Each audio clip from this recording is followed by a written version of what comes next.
حدیث میں آتا ہے کہ من صام رمضان ایمانا و احتسابا، کہ جو ایمان اور ثواب کی نیت سے روزہ رکھے گا غفر لہ ما تقدم من ذنبہ، اس کے پچھلے سارے گناہ معاف ہیں۔ ایک ایمان کی حالت میں اور دوسرا کس نیت سے روزہ رکھ رہا ہے؟ یہ ثواب کی نیت سے، نہ ثواب کی امید سے، کہ ایمان کے ساتھ ساتھ اس کو اس روزے پر ملنے والے اجر کی امید ہے خدا پر، اللہ پر، تو یہ دو نیتیں کرے گا، دو صفات کے ساتھ روزہ رکھے گا تو اللہ اس کے پچھلے سارے گناہوں کو معاف فرما رہے ہیں۔ یہ ہے دن کا عمل روزہ، اور رات کا عمل حدیث میں من قام رمضان ایمانا و احتسابا غفر لہ ما تقدم من ذنبہ، کہ جو رات کو قیام کرے گا، قیام اللیل یعنی تراویح پڑھے گا ایمان کی حالت میں اور اللہ سے اس پر ملنے والے اجر کی امید رکھتے ہوئے، ثواب کی امید رکھتے ہوئے، غفر لہ ما تقدم من ذنبہ،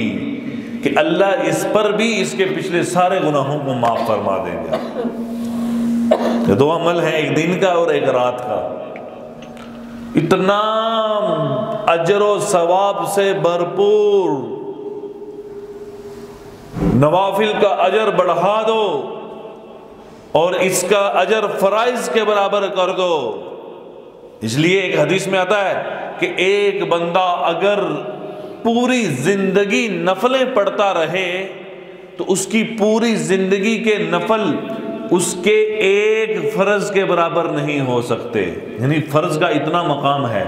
لیکن رمضان کے اندر کیے جانے والے اعمال، نفلی اعمال، اللہ اس کا اجر و ثواب بڑھا کر فرائض کے برابر کر رہا ہے، اور فرائض کا اجر اور اس کا ثواب بڑھا کر 70 گنا بڑھا رہا ہے، یعنی ایک فرض کا ثواب 70 فرضوں کے برابر ہو جاتا ہے۔ ہر چیز کے اندر ہی بڑھوتری، ہر چیز میں اضافہ، یہ اس مہینے کی برکتیں ہیں، اس مہینے کی برکتیں ہیں۔ اور پھر اس سب سے بڑھ کر حدیث میں آتا ہے کہ روزانہ اللہ اس کو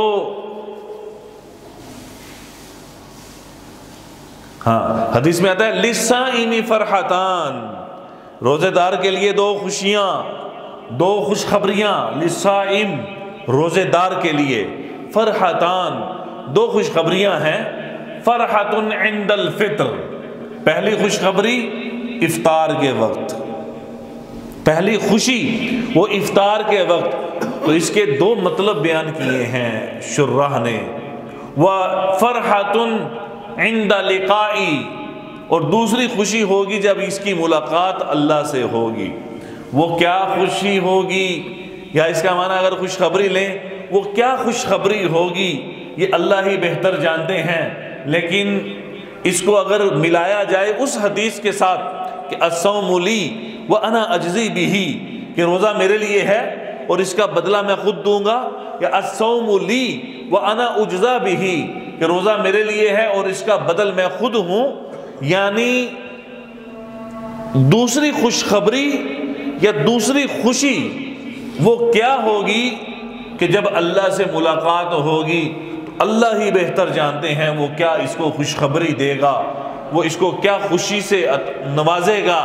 یہ دوسری خوشی کے بارے میں انسان سوچ نہیں سکتا۔ تو پہلی خوشی کیا ہے کہ فرحت عند الفطر، افطار کے وقت کی خوشی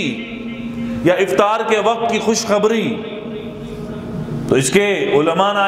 نے ایک مطلب اس کا بیان کیا ہے کہ جب یہ روزہ کھولتا ہے، افطار کرتا ہے، تو دل کے اندر یہ ایک خوشی محسوس کرتا ہے، جس کو دوسری ایک روایت کے اندر ایمان کی نشانی بتلایا گیا ہے، اذا سرت کا حسنت کا وساعت کا سیئت کا فانت مؤمن، کہ جب تجھے تیری نیکی خوش کرے. روزہ رکھ کے خوشی جو ہوتی ہے،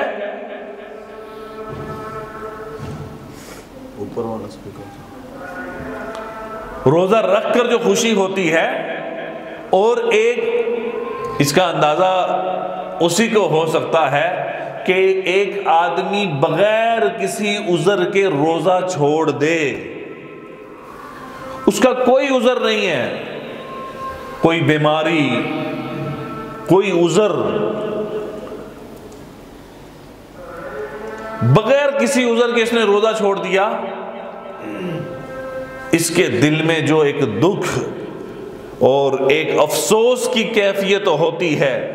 بمقابل اس کے کہ جس نے روزہ رکھا، اس کو جو سینے کے اندر ایک خوشی محسوس ہو رہی ہے، یہ ہے اذا سرت کا حسنتک وساءت کا سیئتک. جب تجھے تیری نیکی خوش کرے اور تجھے تیرا گناہ، تجھے تیری برائی، بدی وہ بے چین اور بے قرار کر دے. فأنت مؤمن، تو ایمان والا ہے. تو کیا ہے ایمان والا؟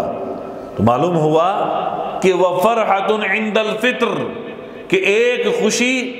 افطار کے وقت ہوگی، اس کو اندر سے ہی یہ خوشی ہوگی. اور ایک مطلب، اور وہ مطلب ایک روایت کے اندر بھی آتا ہے، اور وہ کیا ہے کہ افطار کے وقت اللہ اس کی ایک دعا ضرور قبول فرماتا ہے. اللہ اس کی افطار کے وقت، افطاری کے وقت اللہ اس کی ایک دعا ضرور قبول فرماتا ہے.